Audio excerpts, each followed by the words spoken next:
Hello everybody, my name is Claude Slater. I'm from Port Elizabeth, South Africa.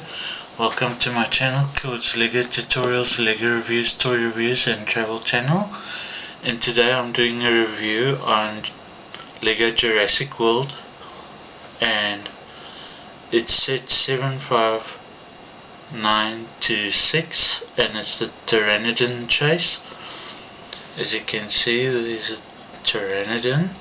His wings can flap, his beak can open and close, and if you put his wings like that, he can actually stand. And then you get the Jurassic World Jeep with the ACU driver, and Owen Grady with a Tranquilizer Gun with a tranquilizer, and you get an extra tranquilizer, and there's a container to put dinosaur eggs in, and if you press this it launches the net to catch the Pteranodon,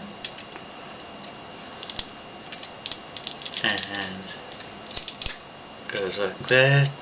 Thank you for watching this video. Please don't forget to like and subscribe to my channel, and leave a comment down below, and I'll see you in the next video. Thank you. Bye.